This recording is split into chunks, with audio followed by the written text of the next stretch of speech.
Journaling sounds like one of those quiet habits people recommend but rarely explain.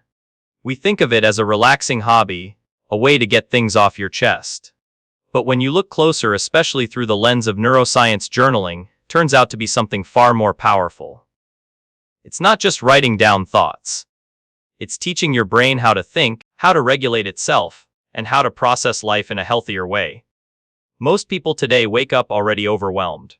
You check your phone for a minute, and suddenly you've scrolled through 100 different ideas, memes, news headlines, and half-written messages. Your brain feels full, but not in a good way, more like a messy closet where everything is shoved on top of everything else. And when your mind feels like that long enough, it stops being able to sort through your feelings or decide what matters.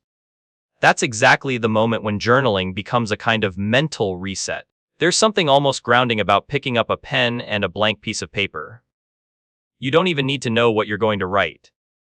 The moment the first sentence lands on the page, your brain begins to shift gears. It's like your mind realizes, okay, here is a place where I can slow down. I don't have to juggle everything at once. Most people have experienced this without realizing the science behind it. Neuroscientists have found that when you write about what you feel, two major brain systems start to sync up: the emotional system and the reasoning system.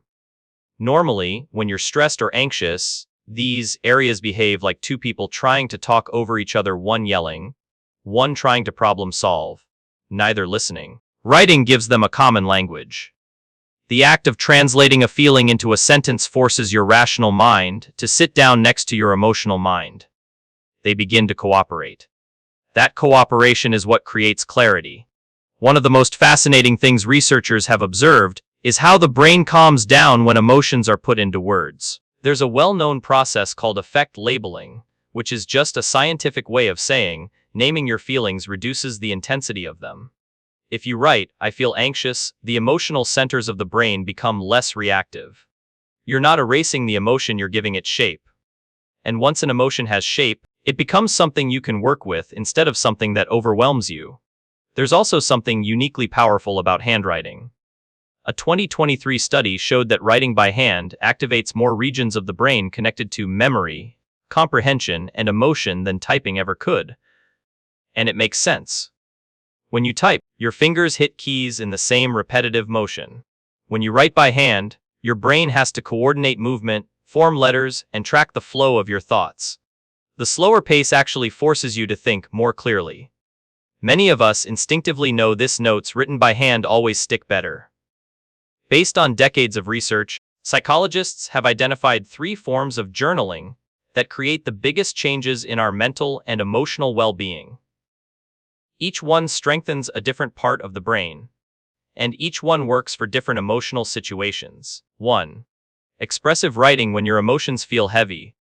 This is the kind of writing you do when something inside you feels stuck. Maybe it's a breakup you never fully processed. Maybe it's a disappointment you pretended didn't hurt. Maybe it's a conversation you keep replaying in your head. Expressive writing is not about writing beautifully. It's about emptying the drawer of your emotions until the heavy feeling isn't so heavy. You set a timer for 15-20 minutes and write without stopping. No editing. No worrying how it sounds. You keep going until your mind feels like it has nothing left to say. This technique is powerful because your brain interprets unexpressed emotions as unfinished business. When you suppress how you feel, you're basically leaving tabs open in your mind. Expressive writing closes those tabs. People often report crying afterward, or feeling strangely tired just like after a deep emotional conversation. And that's the point. It's a release.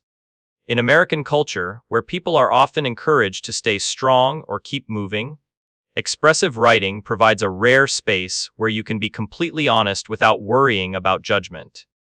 It becomes a private room where you can say the things you don't know how to say out loud. 2.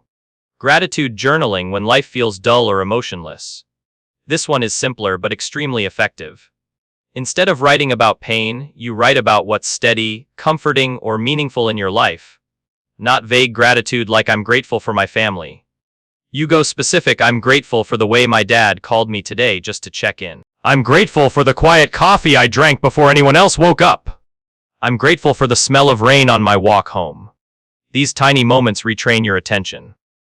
The human brain has a negativity bias. It's wired to scan for threats. That's why we remember arguments longer than compliments. Gratitude journaling gently rewires this bias. When done regularly, it strengthens brain regions related to motivation and emotional regulation. The beauty of gratitude journaling is that it doesn't deny hardship. It simply reminds your brain that even during chaos, there are still pockets of safety and meaning. Americans often talk about finding silver linings, and gratitude journaling is a practical way to practice that mindset without forcing fake positivity. 3. Reflective reframing when life feels confusing or overwhelming. This method teaches you to look at challenges through a different lens. You start by writing what happened in plain language. No sugarcoating, no storytelling. Once the facts are down, you explore them. What did this situation reveal about me? What did it teach me? What could I do differently next time? This process builds resilience. You're training your brain not to panic, not to spiral, and not to collapse into self-blame. Instead, you turn life into information. A challenge becomes a data point. A mistake becomes a lesson. This mindset shift strengthens the prefrontal cortex, the part of your brain responsible for emotional control. Americans often use the phrase "it is what it is," a way of accepting reality. Reflective reframing takes that acceptance and adds growth to it. It's saying, "This happened. I get why it hurt. But now I understand it differently." Putting it all together, journaling as mental cross-training. You don't need to journal every day, and you don't need to use all 3 techniques at once.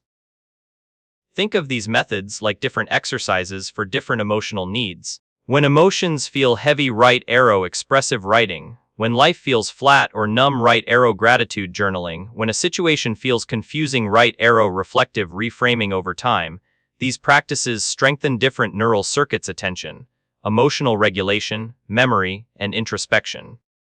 The changes are subtle at first. You pause before reacting, you remember more clearly, you recover from stress faster. Eventually, journaling becomes less of a habit and more of a tool for emotional intelligence. Every sentence you write is a small act of neuroplasticity. You're not just expressing who you are, you're shaping who you're becoming. And that's why journaling matters. It's not the notebook, it's the conversation you create between your thoughts, your emotions, and your future self.